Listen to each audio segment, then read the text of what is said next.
কন্যা হিসাবে লালন পালন করেছিলেন। এখন সে কিছু পাবে কিনা, ওয়ারিশ সূত্রে পাবে না। তবে তিনি যদি ওসিয়ত করে গিয়ে থাকেন যে আমি একে লালন পালন করেছি, একে আমার সম্পদের সর্বোচ্চ 1/3 একে দিও, তাহলে সেটা ওসিয়তের মধ্যে পড়বে। আর যদি উনি জীবদ্দশায় কিছু দান করেন, তবে আপনাদেরকে আরেকটি বিষয় দৃষ্টি আকর্ষণ করব যে দানটা কিন্তু এখন 2 রকম করে লেখে। একটি দান হচ্ছে মরণোত্তর দান, অর্থাৎ আপনি যদি এইভাবে লেখেন যে আমার মরণের পরে আমার সম্পদের 1/3 আমার এই পালক কন্যা পাবে, তাহলে সেটা হলো ওসিয়তের মধ্যে যদি হয় তাহলে ঠিক আছে।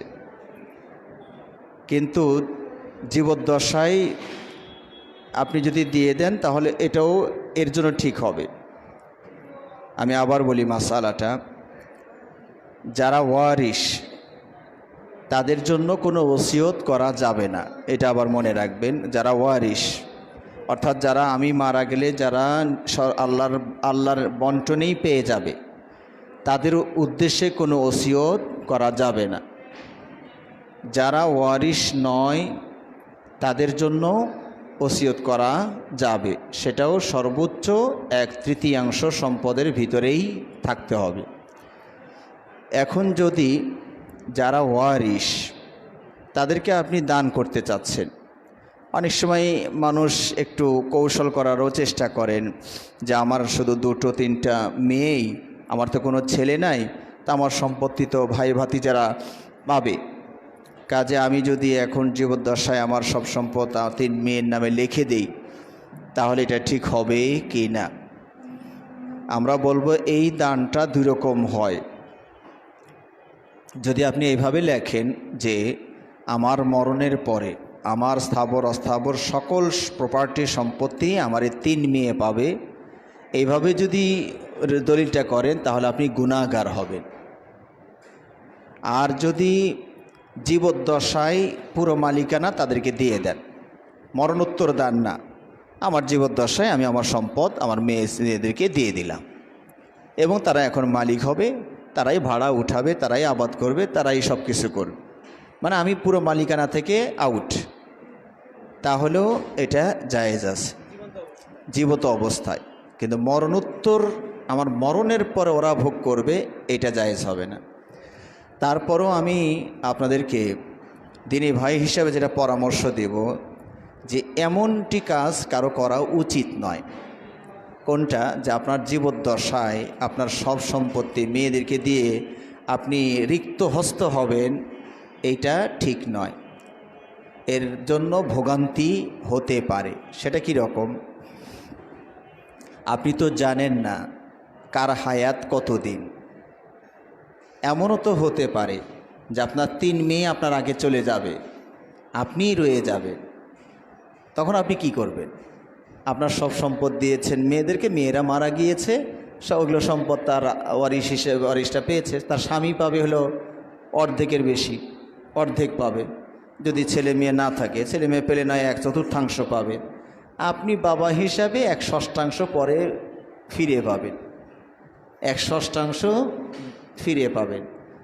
তাহলে এবং এমনও হয় যে মেয়েদের সুখের জন্য শান্তির জন্য আপনি যে কাজটি করলেন, পরবর্তীতে ছেলে মেয়েগুলো আপনাকে আর দেখছে না। এরকমও আমার মুসলিদের ভিতরে ছিলেন, আমি মানাও করেছিলাম যে আপনি এই কাজটা করতে যেয়েন না, যতদিন বেঁচে আছেন সম্পদ নিজের হাতে রাখেন, মরে গেলে কে পাবে না পাবে ওটা আল্লাহ বন্টন করে রেখেছেন, ও নিয়ে আপনি টেনশন করিয়েন না। মেয়েরা যা পাওয়ার তা পাবে, আমার ভাই পাওয়ার থাকলে পাবে, সমস্যা কথা কয় না, ভাইরা দেখে না, এটা করে না, সেটা করে না, নানান অজুহাত আমরা পেশ করি। ধরুন ভাই দেখাশোনা করে না, ঠিক আছে, কিন্তু ভাইরে তো আপনার মেয়ের মাহরাম, আর কি মাহরাম আছে এখানে? মাহরাম তো ওরাই, এই মেয়েগুলোর দেখাশোনা তো ভাইরেই করে সাধারণত করে। তো যা হোক, মাসলা যদিও আপনার ছোট ছিল, আমি সবগুলো সাইড মিলে যাতে করে ভাইদের কল্যাণ হয় সেই জন্য কথাগুলো বলেছি আর কি। জি, কিছু দিবেন।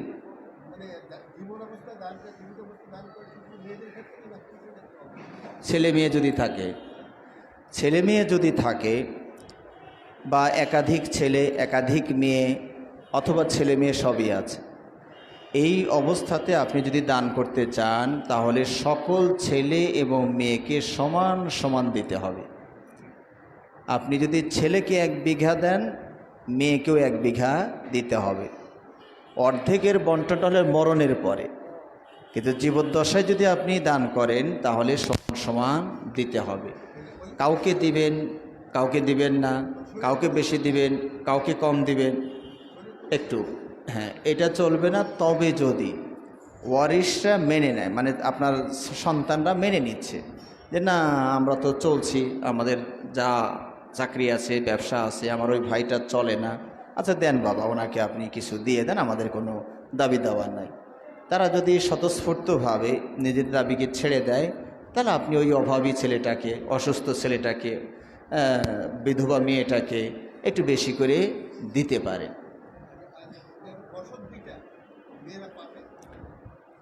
আমার কথাটা মানে আমাদের মুরব্বী প্রশ্ন করছেন যে বসত ভিটা মেয়েরা পাবে কিনা। সকল সম্পত্তি সমান, এই বসত ভিটা দোকানপাট এগুলো আমরা ভাগ করেছি, কিন্তু উনি বাবা হিসাবে যা যা রেখে গিয়েছেন সব কিছুতেই ওনারা ভাগ পাবে। এবং সমাজে আর একটা ভুল ধারণা আছে, সেটাও আমি আপনাদেরকে বলি। সমাজের ভুল ধারণা হলো বাবার সম্পত্তিতে মেয়েরা কম পাবে, মায়ের সম্পত্তিতে মেয়েরা বেশি পাবে। এগুলো হলো সামাজিক আইন। কে যে করেছে, কার মুখ দিয়ে কোন দিকে কখন বের হয়েছে, এর কোনো হদিসও পাওয়া যাবে না। বরং বাবা মারা গেলেও মেয়ে ছেলে যেরকম বন্টনের কথা বলা হয়েছে, ছেলে যা পাবে মেয়ে তার অর্ধেক, মা মারা গেলেও ঠিক একই নিয়ম, এখানে কোনো ব্যত্যয় ঘটবে না। জি জি।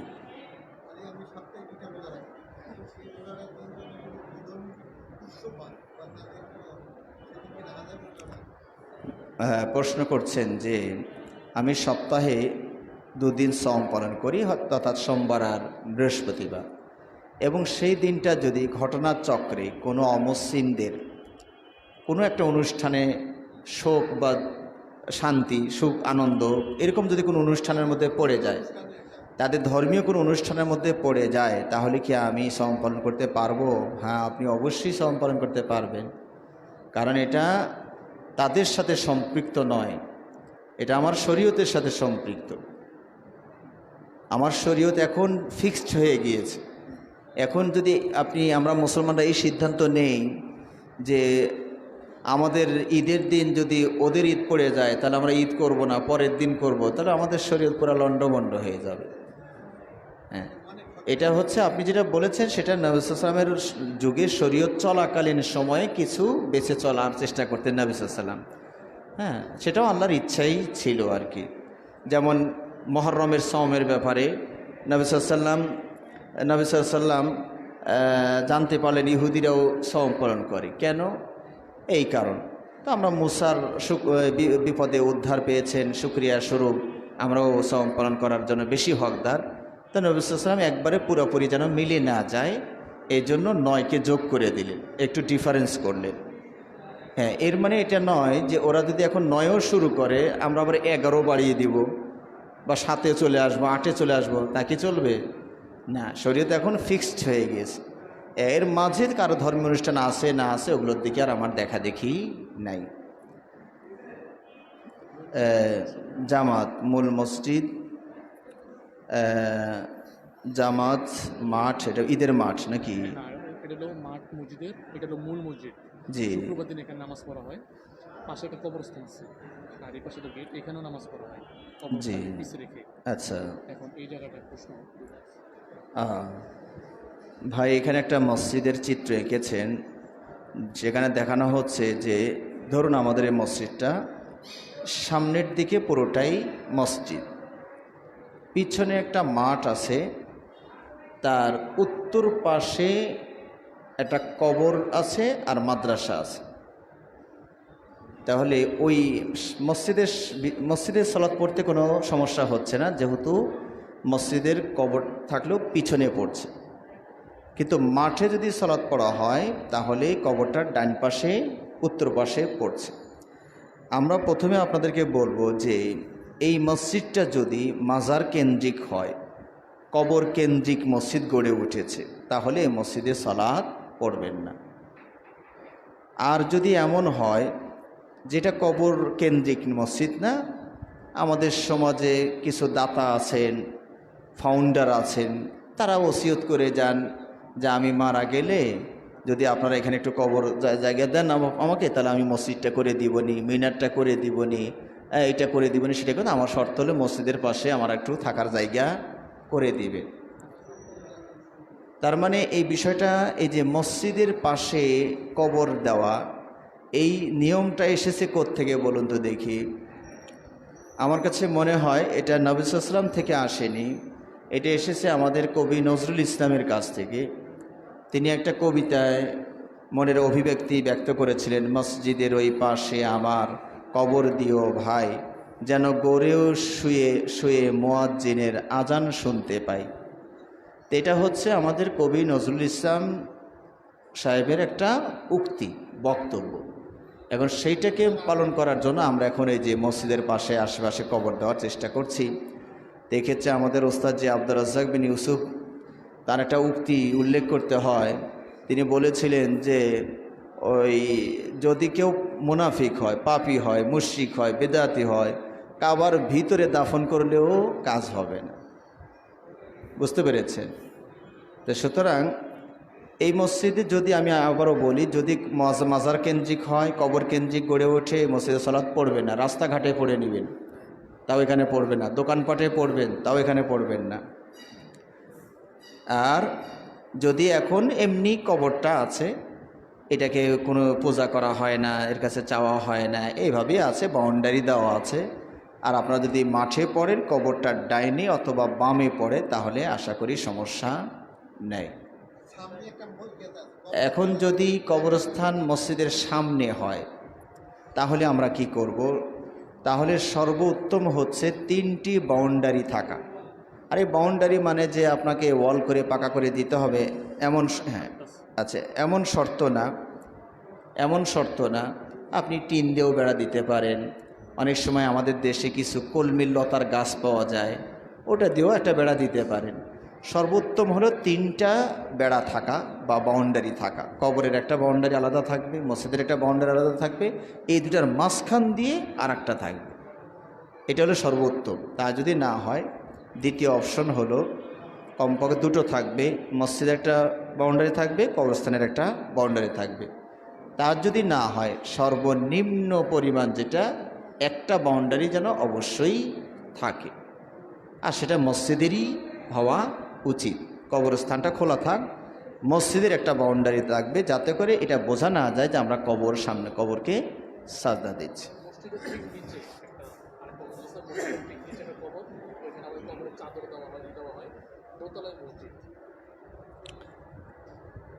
হ্যাঁ ভাই বলছেন মসজিদের নিচে, ওটা তো কবর হলো না, এটা মাজার। সম্ভবত আপনি ওই যে 10 নম্বরে এটা আছে, কবরস্থান মসজিদে এরকম করছে নাকি? কবর না, এই মসজিদে এই যে 10 নম্বর কবরস্থানে, 11 নম্বর কবরস্থানে যে মসজিদটা করা হয়েছে, মসজিদটা করাই তো ঠিক হয়নি।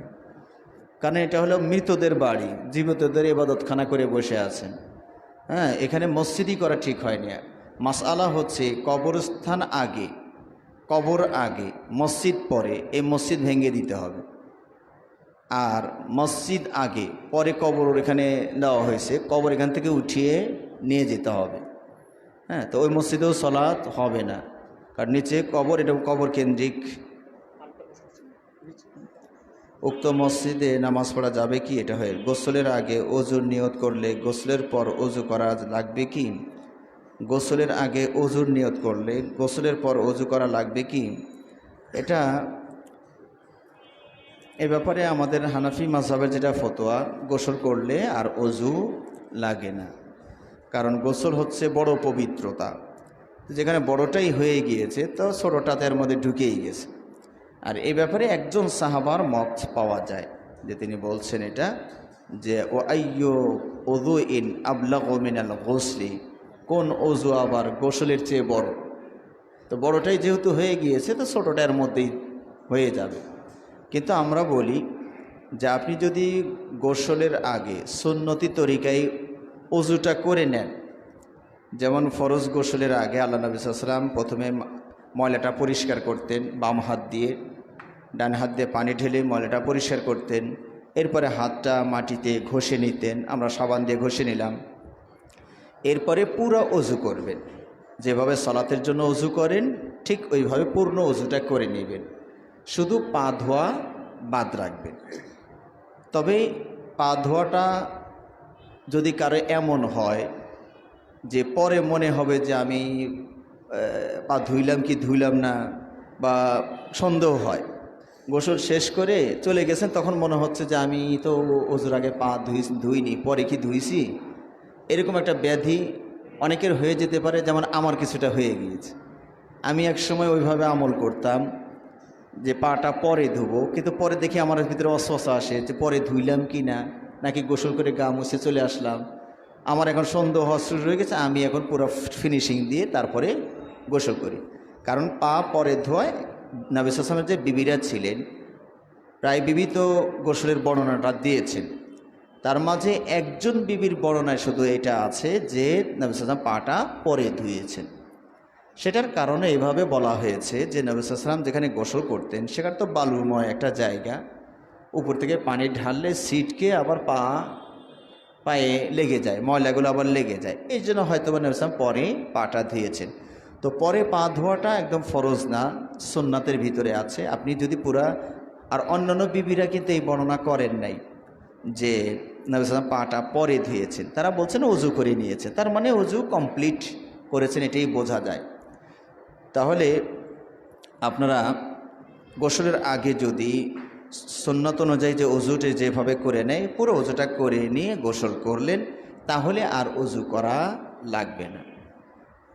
আর এর মাঝে যদি অজু ভঙ্গের কোনো কারণ না ঘটে থাকে, আপনি অজু করেছেন, গোসলও করেছেন, গোসল চলাকালীন সময়ে আবার অজু ভঙ্গের কারণ ঘটে গিয়েছে, তাহলে কিন্তু ওই অজু দিয়ে সালাত হবে না, আপনাকে আবার নতুন করে অজু করতে হবে। তাহলে সার কথা হলো, আমরা যদি যে গোসলের আগে সুন্নত তরিকায় যেভাবে অজু করতে হয় সেভাবে অজু করে নিয়ে গোসল করি, তাহলে আর নতুন করে অজু করার প্রয়োজন হবে না। ওই অজুতেই, গোসলের আগে যে অজু ছিল সেই অজু দিয়ে আমার সালাত পড়া যাবে।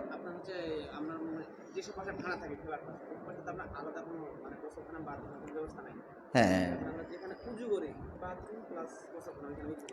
ভাই, প্রশ্ন জি না না বলছি, বুঝতে পেরেছি। ভাই বলছেন যে এখন যে ঢাকা শহরের সংকীর্ণ জায়গা, দেখা যায় যে আমরা বাথরুম টয়লেটের ভিতরেই গোসলখানা অজুখানা সব করেছি, এখন আমার সেখানে বিসমিল্লাহ বলে অজু করা শুরু করা যাবে কি না, নাকি বাহিরে বিসমিল্লাহ বলে গিয়ে ভিতরে ঢুকে অজু করতে হবে?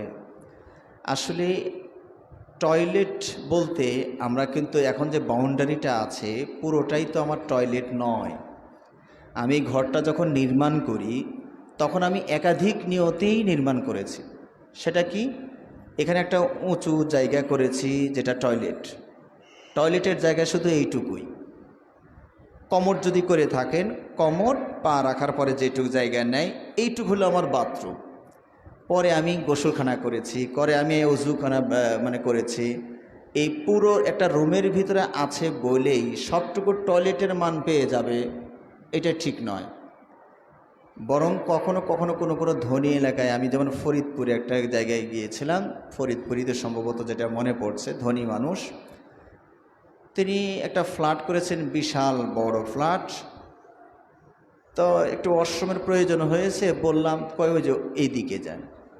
তো সেই ওয়াশরুমটা আবার এত বড়, বিশাল বড় জায়গা নেই, আমি ওয়াশরুমই খুঁজে পাই না রুমের ভিতরে, ওটা নাকি পুরাটাই ওয়াশরুম, কিন্তু ওয়াশরুম যে কোন জায়গায় খুঁজে পাওয়া যায় না। মানে বিশাল বড় বেডরুমকে ওয়াশরুম বানাইছে। এখন মনে করুন এই বিশাল বড় রুমের ভিতরে যদি এক জায়গায় একটা ওয়াশরুম থাকে তো পুরোটাই কি ওই টয়লেট রুম, তাহলে পুরোটা কি টয়লেটের মান পাবে? তা কিন্তু নয়। সুতরাং আমরা বলি কি, যে আপনি পুরো বাউন্ডারিটা হতে পারে, এখানে আপনি সেপারেট নিয়তে তৈরি করেছেন। আমরা বলবো যখন আপনি ওখানে ঢুকলেন ঘরটাতে, শুধু টয়লেটের জন্য নির্মিত উঁচু যে জায়গাটা, প্যান বসালে উঁচু করেন আর কমোড বসালে সমতলেই করেন, ওইটুকু জায়গা হলো টয়লেট। ওখানে আপনি বিসমিল্লাহ বলবেন না, বাকি জায়গাটুকু আপনার অন্যান্য কাজে তৈরি করেছে। আমি আর একটা কথা বলি, ধরুন আপনি খোলা ময়দানে টয়লেট সারবেন, এখন বিসমিল্লাহ কখন বলবেন? বা আউযুবিল্লাহ মানে কখন বিসমিল্লাহ দোয়াটা বলে ওখানে শুরু করবেন? বুঝতে পারেন নাই? তবে হ্যাঁ, কিছু কিছু সতর্ক ভাই আমি দেখেছি, এটা মানে খুলনা দেখলাম, তারা করেছেন কি, ওই অজু আর গোসলের সময় সামনে একটা কাপড়ের পর্দা ঝুলিয়ে রেখেছেন। অর্থাৎ যখন তারা অজু করছেন তো ওই পর্দাটা টেনে দিচ্ছেন। অজু মানে টয়লেট হলো ওই সাইড, কাপড়ের পর্দা দিয়ে বাউন্ডারি দিয়ে টয়লেট হলো ওই সাইড, এই সাইড হলো আমার ওজুখানা গোসলখানা। এটা যদি কেউ আরও সতর্কতার জন্য করে ফেলতে পারেন তাহলে ভালো, না হলে আমি মনে করছি যে এটা একাধিক কাজের জন্য এটা নির্মাণ করা হয়েছে। একটা ট্রেন, পুরো একটা ট্রেন, সেখানে কি কি আছে বলুন তো দেখি? মসজিদ আছে, টয়লেট আছে, বসার জায়গা আছে, শোয়ার জায়গা আছে। এখন যদি আপনি বলেন যে না পুরো ট্রেনই টয়লেট, কারণ যেহেতু এক জায়গায় টয়লেট আছে তাহলে পুরো ট্রেনই টয়লেট, তাহলে তো হবে না। টয়লেটের জন্য যে জায়গা নির্মাণ করেছেন ওটা টয়লেটের মান পাবে, ওই ট্রেনই আবার মসজিদের জায়গা করেছেন ওটা মসজিদের মান পাবে, ওখানেই আবার বসার জায়গা শোয়ার জায়গায় করেছেন সেটা বসা শোয়ার মান পাবে। আশা করি বুঝতে পেরেছেন। দোয়াটা মানে ওই যে টয়লেট ওখানে যখন যাবেন, কোন দোয়া? ওযুর দোয়া না টয়লেটের দোয়া? বাথরুমের দোয়াটা, বাথরুম বলতে টয়লেট, হ্যাঁ টয়লেটের দোয়াটা আপনি পুরো ভিতরে ঢোকার আগেও বলতে পারেন, অথবা ভিতরে ঢুকে এখানে অপেক্ষা করবেন, ওই জায়গায় পা রাখার আগে দোয়াটা বলে পাটা উঠিয়ে দেবেন। আর টয়লেটের দোয়া তো মনে হয় আপনারা জানেন, কি বলেন তো? আমরা সবাই জানি যে ভালো কাজের আগে বিসমিল্লাহ বলতে হয়, এখানে টয়লেটের আগেও বিসমিল্লাহ আছে, এটা অনেকেই জানেন না। বিসমিল্লাহ এইটাই মনে হয় একটা মন্দ কাজ যার শুরুতে কি আছে? বিসমিল্লাহ আছে। আচ্ছা, এটা মন্দ কাজ হলো কেন? এটা কেন মন্দ কাজ হবে? এটাও তো মন্দ কাজ নয়, কারণ এটা মন্দ হলে আল্লাহ আমাদেরকে এটা বাধ্য করছেন কেন? মন্দ কাজ করতে কি আল্লাহ বাধ্য করছেন আমাদের? না, এটা আল্লাহর সিস্টেম এটা। সুতরাং বিসমিল্লাহ বলার গুরুত্ব অনেক বেশি। ছাত্র মা বাইনা আওরাতে বানি আদম ও আইনুল জিন বিসমিল্লাহ, এরকম একটা হাদিসে আছে যে জিনদের দৃষ্টি আর আদম সন্তানের লজ্জাস্থানের মানে পার্টিশনের সুইচ হলো বিসমিল্লাহ। এখন যেমন যদি বলেন গুগল, তাহলে গুগল অন হয়ে যায়। আপনি যখন বলেন বিসমিল্লাহ, সঙ্গে সঙ্গে সুইচ দিয়ে দিলেন, পর্দা, ও অন্ধ হয়ে যাবে, ও দেখতে পাবে না, পর্দা পড়ে যাবে, আপনাকে আর দেখতে পাবে না। এই জন্য বলবেন বিসমিল্লাহ, আল্লাহুম্মা ইন্নী আউযু বিকা মিনাল খুবুসি ওয়াল খাবাইস। জি,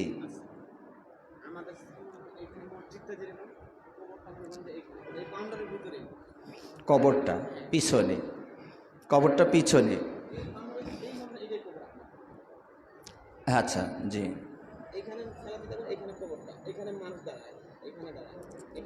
মানে কবরে কোনো পূজা টুজা হয় না তো? হ্যাঁ হ্যাঁ হ্যাঁ, হবে, ওটা হবে। তবে উত্তম ছিল ওটাকে সরিয়ে অন্য জায়গায় দাফন করা। আপনার প্রশ্ন হয়ে গেছে। এক ভাই প্রশ্ন করছেন, ওয়ালাইকুম আসসালাম রহমতুল্লাহ বারাকাতুহু। পূর্বে কারো মাসিক সময়কাল যদি 7 দিন থেকে থাকে, পরবর্তীতে ধারাবাহিকভাবে 5-6 মাস যাবৎ মাসিক সময়কাল বেড়ে 9 দিন বা 10 দিন হয়ে যায়, তখন কি সে 10 দিন পর থেকে পবিত্র হয়ে নামাজ রোজা করতে শুরু করবে, নাকি 7 দিনের পর থেকে? এই মাসলা শুনলেই আমার ভিতরে কাঁপ উঠে যায়। এত জটিল এই মাসলাগুলো যে সমাধান দেওয়া বড়ই কঠিন। এই জন্য সুফিয়ান সাওরি, বড় মুহাদ্দিস, নাম শুনেছেন সুফিয়ান সাওরি রাহিমাহুল্লাহকে যদি এই ধরনের মাসলা জিজ্ঞেস করা হতো, তখন উত্তরে বলতেন কি, ওয়ান্নেসাও আলামু মিন্না, মেয়েরাই এ ব্যাপারে বড় আলেম, মেয়েরাই এ ব্যাপারে বড় আলেম। তারা বুঝে সুঝে সিদ্ধান্ত নেবে। কারণ এত সমস্যা এই জগতে আছে যে আমার একজন ওস্তাদ যে ছিলেন,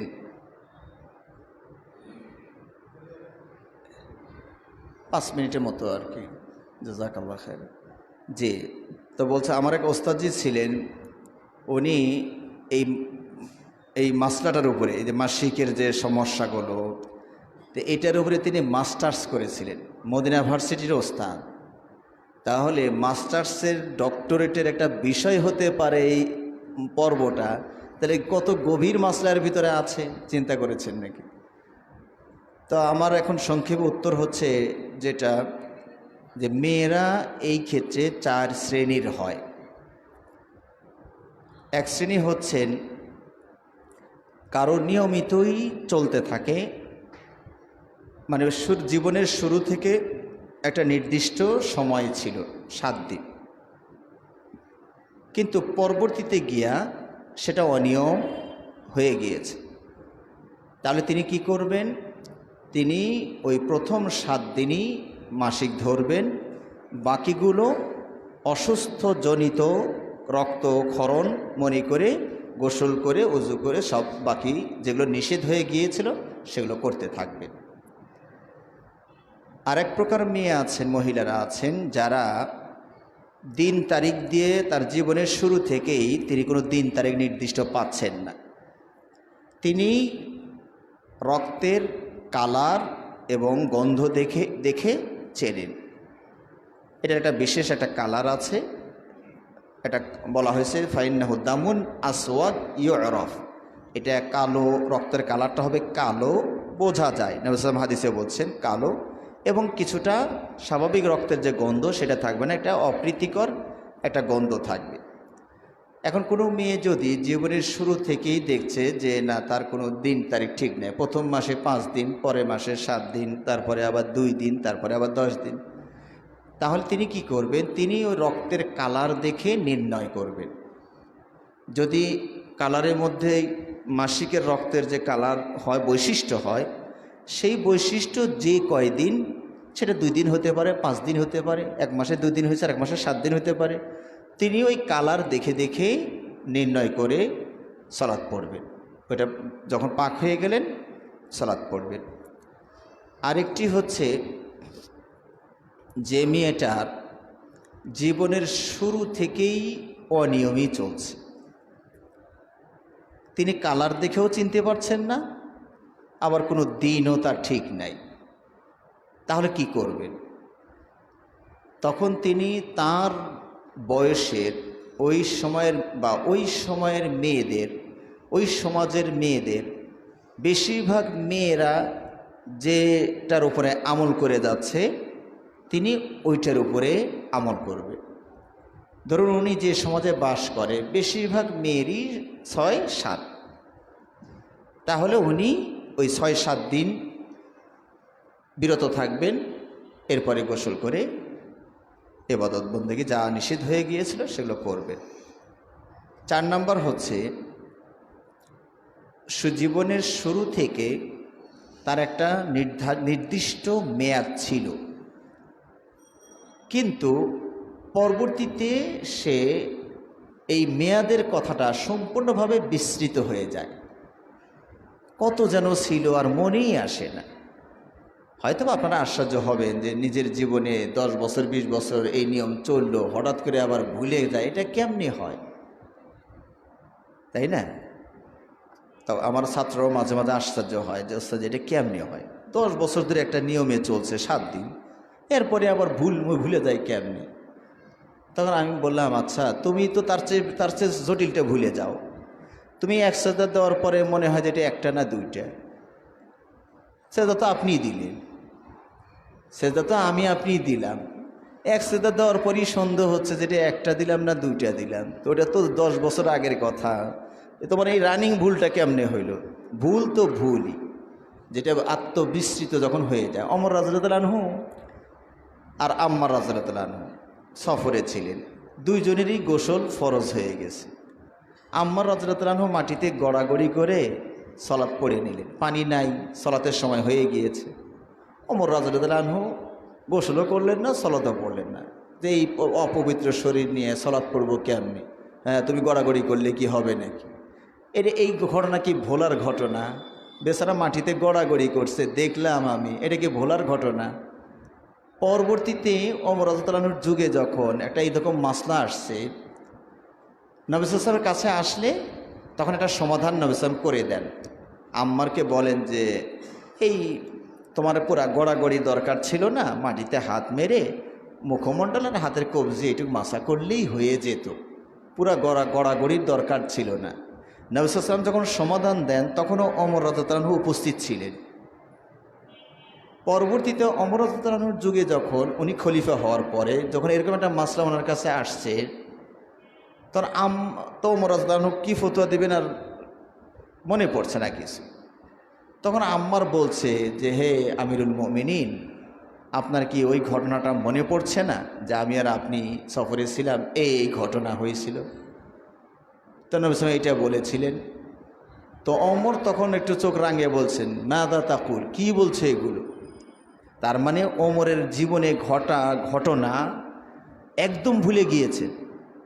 এটা একটা উল্লেখযোগ্য ঘটনা, এটা ভোলার কথা না তো, কিন্তু উনি একদম ভুলে গিয়েছেন। এখন চোখ রাঙ্গাইছে আম্মারের উপরে, আর ওনার চোখ রাঙ্গানো মানেই তো বোঝেন। তা আম্মার রাদিয়াল্লাহু আনহু তখন বলছেন, আমিরুল মুমিনিন, ঘটনা যা বলছি তাই, না আপনি যদি এরকম চোখ করেন তা নাই বলবো নি। তখন তিনি বললেন কি যে না, আমি তোমাকে বলতে মানা করি নাই, তুমি যা বলছো তাতে নিশ্চিত কি না ওইটা দেখো।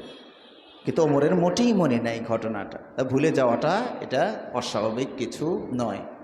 আমি আরেকটা জিনিস আপনাকে বোঝাই, মুসা আলাইহিস সালাম যে ছাত্র নিয়ে সফরে বের হয়েছিলেন, খদির আলাইহিস সালামের সাথে সাক্ষাৎ করবেন, ঘুমাইলেন, মাছটা জিন্দা হয়ে চলে গেল, দুপুরের খাবার। আমাদের মতো ছাত্র হইলে আর আমি যদি ঘুমাই আর এরকম মাছ জিন্দা হয়ে চলে যায়, আমার ঘুম পাড়তে দিবে ছাত্র, ওস্তাদ ওঠেন তাড়াতাড়ি, কিসের ঘুম, দেখেন কি হচ্ছে, হিসাবে তো এইটা করবে ছাত্ররা। কিন্তু মুসা আলাইহিস সালামের ছাত্র দেখছে যে না, ওস্তাদ ঘুমাইছে, ঘুমটা নষ্ট করার দরকার নেই, থাক ঘুমাক, মাছ কি করছে না করছে আর পরে বলবো নি। তাহলে তো কমপক্ষে ঘুম তো ওঠার সাথে সাথে জিনিসটা বলবেন, ওনার তো উদ্গ্রীব হয়ে থাকার কথা। কিন্তু এত বড় একটা গুরুত্বপূর্ণ ঘটনা, পরে মুসা আলাইহিস সালাম জেগে ও ফ্রেশ হয়ে রওনা করেছেন, ওই ঘটনা বলার কথা ওনার মনেই নাই। ছাত্রী অনেক দূরে গিয়ে বলছেন, আতিনা গাদা আনা লাকাদ লাকিনা মিন সাফারিনা হাদা নাসাবা, ওই খাবারটা দাও তো, সফরে আমাদের অনেক কষ্ট হয়ে গেছে। তখন ওনার মনে পড়ছে হে খাবার না গেছে গা। কথা বুঝতে পেরেছেন? তাহলে এই ঘটনা কি ভোলার জিনিস কন্ত? কিন্তু ওখানে বলছে ওমা আনসানি হে ইল্লা শাইতান, শয়তান আমাকে ভুলে দিয়েছে। এখানে একটা জিনিস খেয়াল করেন যে শয়তানকে আল্লাহ কত বড় পাওয়ার দিয়ে রাখছেন, আপনার ব্রেনের উপরেও সে রিমোট কন্ট্রোল চাইবে, ব্রেনে আউট করে দিতে পারতেছে। কথা ঠিক না বেঠিক? তাহলে ওর কত বড় ক্ষমতা আল্লাহ দিয়ে রাখছে, এখান থেকে টিপ মারবে আপনি ভুলে যাবেন, কিচ্ছু মনে নাই। এই জন্য আল্লাহর সাহায্য বেশি চাইতে হবে। তো এখন যে বিষয়টা প্রশ্ন করেছেন সেটা হলো ওইরকমই, ওনার জীবনের শুরুতে যদি কোনো নিয়ম থাকে তাহলে সেই নিয়ম অনুযায়ী উনি আমল করবেন, পরবর্তীতে অনিয়ম হয়ে গেলে সেদিকে আর কোনো ভ্রুক্ষেপ করবেন না। এটাই মসজিদের শেষ প্রশ্ন ধরি। মসজিদের জায়গায় কবর আছে, এখন মসজিদ বড় করার প্রয়োজন, কবর কি হবে? উপর মসজিদ করা যাবে কি? করা বাদ দিলে মসজিদ বড় করা সম্ভব নয়, কবর বাদ দিলে মসজিদ বড় করা সম্ভব নয়। বিস্তারিত জানতে চাই, কবর স্থানান্তর করা যাবে কি? দুই তিনটি কবর 40-50 বছর পুরোনো, 1-2টি কবর 10 বছরের হয়তোবা। আসলে এগুলো মাসলাটা হলো এরকম, মানে একটা কবর, সেটা কবরের মান কতদিন থাকবে।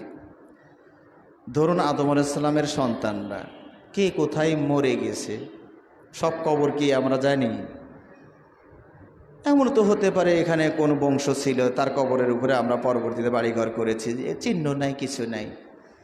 কবরবাসী কতদিন এখানে থাকবেন ততদিন এটা কবর হিসাবে বিবেচনা হবে। উনি বাড়ি থেকে চলে গিয়েছেন, তখন আর কবর আর থাকবে না। ধরুন ওনাকে আমরা থাকতে দিয়েছিলাম, উনি ওখান থেকে চলে গিয়েছেন, তাহলে কি আর ওটা ওই কবর হিসাবে থাকবে? থাকবে না। এখন এটা কতদিনের ভিতরে ধ্বংস হয়ে যেতে পারে? একটা কবর যদি এটা মানে ভূমির সাথে সম্পর্ক, যারা ভূতত্ত্ববিদ তারা এগুলো বেশি বলতে পারবেন, কোন মাটির ধ্বংস ক্ষমতা কেমন, বুঝতে পেরেছেন? যদি মাটির ধ্বংস ক্ষমতাটা প্রবল হয়, যে 1-2 বছরেই শেষ করে দেয়, 6 মাসই পুরো ফিনিশ করে ফেলে, তাহলে এটা এই কবরটা 6 মাসের কবর হিসাবে মান পাবে। এরপরে সেটা স্বাভাবিক জমিতে পরিণত হবে। আপনি সেটা মসজিদ বানাইতে চাইলে করতে পারেন, বাড়ি বানাইতেও বলে করতে পারেন, রাস্তাঘাট করতে চান, সবই করা যাবে। আমার কথা কি বুঝতে পেরেছেন? সুতরাং কোন এলাকার মাটির ধ্বংস ক্ষমতাটা কেমন সেটার উপরে ভিত্তি করে কবরের মানটা কতদিন থাকবে, এরপরে আর কোনো কবরের মান থাকবে না। এখন ওনারা প্রশ্ন করেছেন, একটা কবর যে জায়গায় কবর, যে মসজিদের পাশেই তো কবর থাকে, আমাদের সমাজের যে চিত্রটা, মসজিদ বড় করা দরকার, পাশে হয়তো কবর আছে, কোনো কোনো কবর আছে 40-50 বছর হয়েছে, এর মধ্যে কি কিছু থাকার কথা? থাকার কথা নয়। কোনোটা আবার 10 বছরও হয়ে গিয়েছে, এটাও কিন্তু থাকার কথা নয়। তবে হ্যাঁ, আল্লাহ কদাচিৎ কখনো কখনো কারো কারো লাশ অনেক দিন পর্যন্ত রাখেন, সেটা তো ব্যতিক্রম একটা ঘটনা। আমরা দেখব যে বেশিরভাগ যেটা ঘটনা সেটার সাথে আমরা সব কবরকে মেনে নিব যে এটা এতদিন হয়তোবা থাকতে পারে। তো সুতরাং যদি বিষয়টা এমন হয় তাহলে ওনারা এখানে কবর মসজিদ করতে পারবেন। হ্যাঁ, জি জি,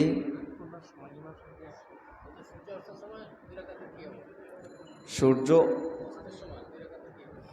দূরে পড়া যাবে কি না,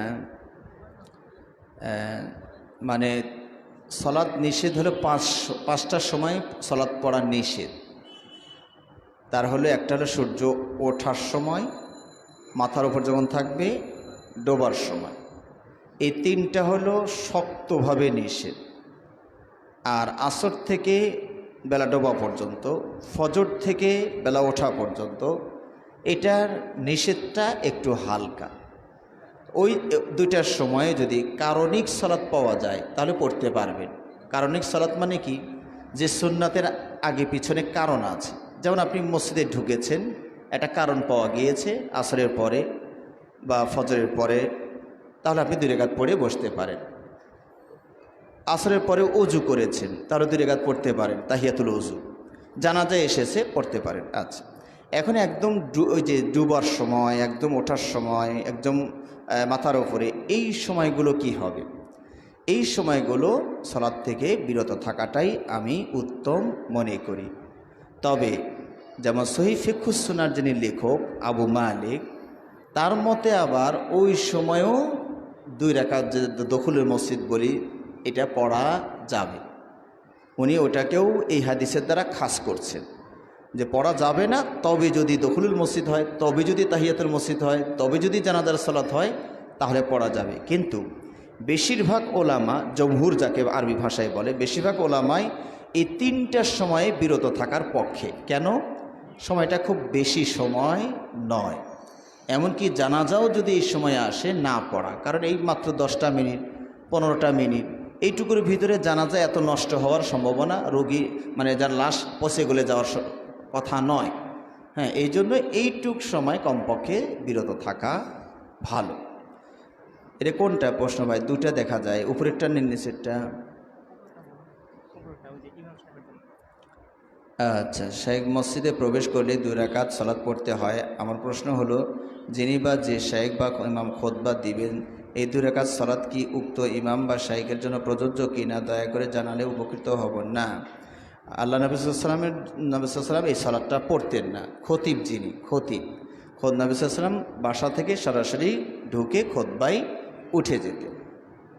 এখন যদি কোনো মসজিদে এমন হয়, যেমন আমাদের মসজিদের আমরা নিয়মকানুন জানি, আমরা ওইভাবে আসার ব্যবস্থা আছে, আমরা এসে যাই। কোনো মসজিদে দেখা যায় যে মসজিদেই বসার একটু জায়গা, আপনি মসজিদে ঢুকে দেখা যাচ্ছে যে আপনার সময় আছে, এখনও 10-15 মিনিট হাতে আছে, তাহলে আপনি ইমাম খতিব যাই হন, যেহেতু আপনি সরাসরি মেম্বারে উঠছেন না, আগে বসবেন তারপরে মেম্বারে যাবেন, তাহলে আপনি আগে 2 রাকাত পড়ে তারপরেই বসবেন। আমার মনে হয় শেষ করতে পারি আজকের মতো। আচ্ছা, জি, পরেরটার কি? দেখা যাচ্ছে স্যার ফেসবুকে বা ইউটিউবে অনেক ছেলেমেয়েরা হচ্ছে দুষ্টামি করে, তো দুষ্টামি করে শেষ মেশ আবার বলে যে এটা মানে যখন ব্যক্তি ফেটে যায় বা রাগ হয়ে যায় তখন বলে যে ক্যামেরা ধরা করছে এটা প্র্যাঙ্ক ছিল, কি আছে? প্র্যাঙ্ক ভিডিও আর কিছু বলে যেটা দুষ্টামি করছে আর কি আমরা। কেন দুষ্টামি কেন করবে? দুষ্টামি করার মতো মানুষের সাথে দুষ্টামি করবেন? এটা মানে ওর সিসি ক্যামেরা ধারণ করে তারপরে এটা পরে ছাড়ে আর কি। মানে কোন ব্যক্তিকে হেনস্থা করে বা হচ্ছে রাগিয়ে দেয়, যখন ব্যক্তি পুরোপুরি অনেক রেগে যায় তখন বলে যে এটা ভিডিও হচ্ছে আপনার সাথে আমরা দুষ্টামি করলাম, দেখবেন যে আপনার মানে এই সিচুয়েশনে আপনি কীভাবে থাকতে পারবেন, নিজেকে কন্ট্রোল করতে পারবেন। আর এই ভিডিও করে তারা ইউটিউবে ছাড়বে, ফেসবুকে ছাড়বে, না না এটা বলে প্র্যাঙ্ক ভিডিও। এটা কতক্ষণ যায়? না না, এটা ঠিক হবে না। আপনি কার সাথে কথা বলছেন, তার ব্যক্তির মান কি, দুষ্টামি যার তার সাথে চলবে না। সহপাঠীদের সাথে যেটুক জায়েজ আছে, বাবার সাথে তার দুষ্টামি এরকম করা যাবে না, মার সাথে তো এরকম করা যাবে না, ওস্তাদের সাথে এরকম করা যাবে না। আনজিলুন নাসা মানাজিলাহুম, মানুষকে তার স্ব সম্মানে রাখার চেষ্টা করতে হবে। হ্যাঁ, পরে জুতার গলা মালাই দিয়ে জুতার মালা গলায় দিয়ে পরে বলবেন দুঃখিত স্যার, ওটা একটু দুষ্টামি করছে, তা তো হবে না। মাগরিবের আজানের পর মাগরিবের জামাতের আগে 2 রাকাত সুন্নত পড়া যায় কিনা? হ্যাঁ, 5টার মতো হাদিস পাবেন মিশকাতে, নফল সালাতের অধ্যায়ে দেখবেন 5টার মতো হাদিস আছে। মাগরিবের আজানের পর ফরজ শুরু হওয়ার আগে 2 রাকাত সুন্নত পড়া নবী সাল্লাল্লাহু আলাইহি ওয়াসাল্লাম 2বার আদেশ করেছেন, সল্লু ক্বাবলাল মাগরিব, সল্লু ক্বাবলাল মাগরিব, মাগরিবের আগে পড়ো, মাগরিবের আগে পড়ো। 3য়বারে বলেছেন লিমান শাহ, যার মন চায়, যার ইচ্ছা। জি, সুবহানাকাল্লাহুম্মা ওয়া বিহামদিকা আশহাদু আল্লা ইলাহা ইল্লা আনতা আস্তাগফিরুকা ওয়া আতুবু ইলাইক। আসসালামু আলাইকুম ওয়া রাহমাতুল্লাহি ওয়া বারাকাতুহু।